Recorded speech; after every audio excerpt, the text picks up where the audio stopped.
Le président de la Fédération nationale des confréries d'Osos de Côte d'Ivoire, FENACODOSI, a initié une tournée d'évaluation de ses membres dans la région du Bafing le vendredi 24 et le samedi 25 juin 2022. Lors de cette tournée, le président d'Osos Ori a été reçu en audience par le préfet de région, préfet du département de Touba, M. Kwaku Dinar, à qui il a présenté ses civilités. Au cours de leur entretien, le préfet a salué cette initiative du patron de la FENACODOSI d'organiser les Dosos en fédération et de les sensibiliser sur la cohésion sociale, la paix et au respect de l'autorité de l'État. Quant à Dosos Ori, il s'est réjoui de cette rencontre et a promis de veiller sur les membres de la fédération. Dosos Ori, président de la FENACODOSI, satisfait de ses membres pour ce qui est l'activité proprement dite. La nuit a été consacrée aux activités culturelles des chasseurs traditionnels ivoiriens, à la place Siboué de Touba. Les Dosos ont été présentés des danses aux populations en présence du premier magistrat de ladite commune, parrain de cette rencontre. Les Gonforts, musiciens Dosos, ont égayé les populations pendant qu'ils chantaient les louanges des Dozoba, chefs Dosos, et des personnalités présentes. Cette visite d'évaluation. Nous sommes aujourd'hui heureux que nos membres ne soient pas cités dans des troubles à l'ordre public. Cette même place des fêtes a encore refusé du monde le samedi 25 juin 2022 pour la cérémonie officielle.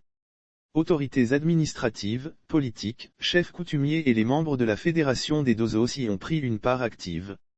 Lire aussi Côte d'Ivoire / Tumukoro FENACODOSI, le président d'Osos Ori invite les Dosos à faire preuve de solidarité dans le travail. Prenant la parole, Dosos Ori a déclaré que la Côte d'Ivoire est le seul pays qui a une fédération forte de 141 000 membres. Le pays ne peut pas se développer sans des organisations structurées. Nous nous sommes constitués en fédération pour canaliser nos membres. Il était temps pour nous de venir voir si notre message est bien passé. D'où cette visite d'évaluation. Nous sommes aujourd'hui heureux que nos membres ne soient pas cités dans des troubles à l'ordre public, a laissé entendre.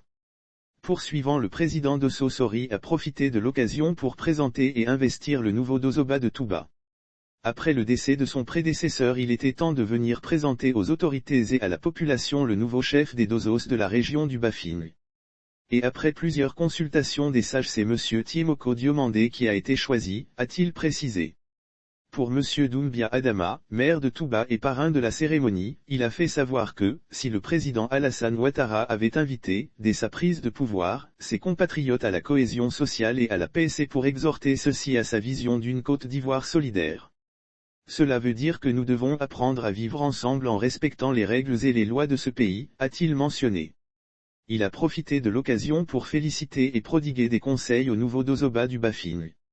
Lire aussi Côte d'Ivoire / assainissement de la confrérie des Dosos. Depuis Marandala, Dosos Ori appelle les Dosos à s'inscrire dans la quête de la cohésion sociale. Quant à M. Zambi Goré Adolphe, secrétaire général de préfecture, représentant le préfet, a remercié le maire d'être le parrain de la cérémonie. J'ai entendu ici à Touba qu'on l'appelle maire développement, donc, c'est un agent de développement. Je voudrais dire à tous les Dosos que vous avez participé à la cohésion et à la paix sociale. Continuez dans ce sens. Aussi, vous êtes appelés à diriger un grand nombre de personnes. Le comportement déterminera l'image valorisée du Dozo ou pas, a-t-il souligné. Par ailleurs, il faut souligner que la confrérie africaine appelée Dozo est une confrérie des chasseurs traditionnels qu'on retrouve surtout en Afrique de l'Ouest et en particulier en Côte d'Ivoire.